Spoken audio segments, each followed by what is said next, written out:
Obviously, as a photographer, it's not unusual to have my bag all the side going through security. In fact, it's kind of unusual to not. But I swear they change the rules every single time. The only win out of the situation was that they were like checking carry-on luggage, and they got there and because it was a backpack, she's like, "Oh, here goes the tag," and just like hands me a tag, put on it.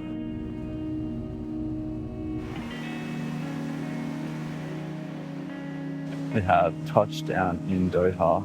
I found myself in this place. Are you kidding? I love this. This is so cool.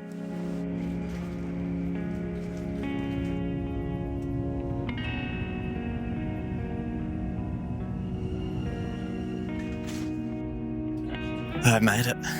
I am in Amsterdam. Crazy. I'm actually like when we were flying in, I got like all shaky and excited. You know, it's just another flight. But I feel like there's just so much kind of anticipation for this trip, and yeah, a new country. It's cool. It's always exciting, but this one's even more exciting. It's the beginning of a big trip.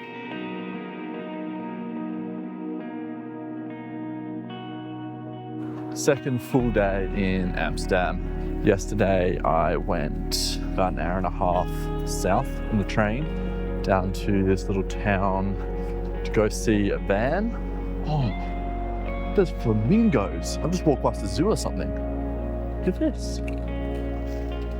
Took it for a test drive and engine and everything seemed pretty decent until I tried to shift into third gear and it just wouldn't go. I've had a look on Marketplace. I've got another one lined up and go look at, which looks really good.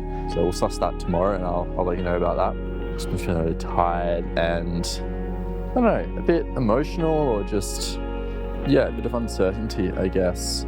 The reality of like trying to find a van and a completely foreign country. I'm doing a pretty confident person that it doesn't really faze me, but yeah, I think just the reality of it all is just kind of piling up. I'm like, I've set myself some pretty huge goals and pretty ambitious trip. And I'm not for a second doubting that I can do it. It's just a lot. Remember to stop and smell the roses sometimes. I'm trying to work. It's only 7 o'clock. There's a lot of exploring to do, but man, I'm so tired. I'm just falling asleep at the top. Yeah, I'm cooked. Just went and had a look at second van, and honestly, it looks great. It's super clean on the inside. The guy was actually going to convert it to a camper himself and has already started the process, so I'd already done out all the crap on the inside, cleaned it all up, floor in, only on 100,000 Ks as well, which is unreal. Only thing is the price. I was hoping to spend a little bit less. He said he has someone else come and look in a few days. If that person's willing to offer a lot more, then I might be in some trouble. But if not, he said, yeah, you consider dropping the price for me. So that could be huge, but we'll see. Day 6 in Amsterdam. Yesterday was a huge day of just working. I think I spent almost 12 hours behind the laptop. I was there until about 10:30 at night.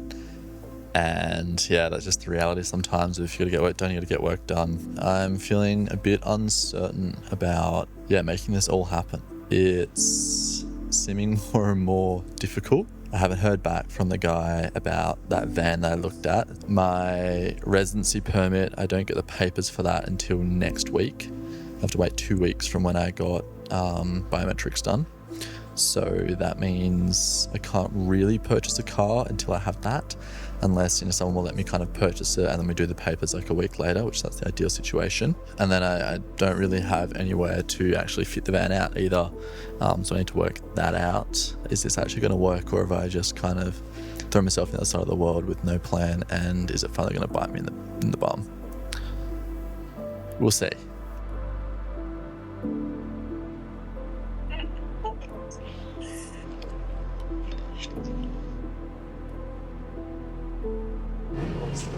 It's 12:45 a.m. after midnight, and I've been editing all day. I'm cooked. Absolutely cooked. I think I started editing at about 10 this morning.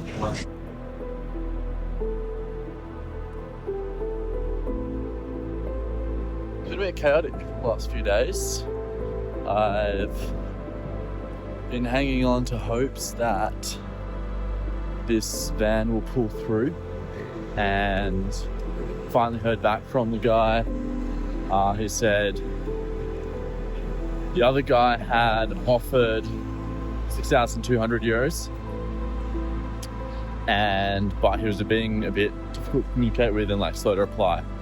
And so I said, look, like, it's more than I had originally hoped to pay, but I'm willing to match that, and I can come pick it up tomorrow. So I sent this message yesterday. I mean, I can come pick it up today.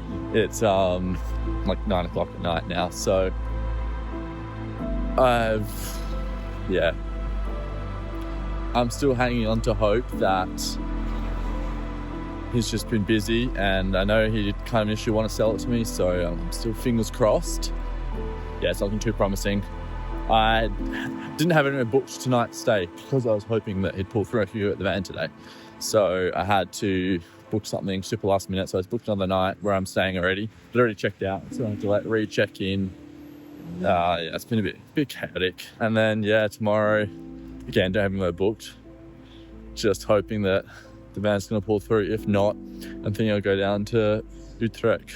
I don't know how to say it. Base myself out of there for the next few days because there's a few other vans, but they all seem to be down that way.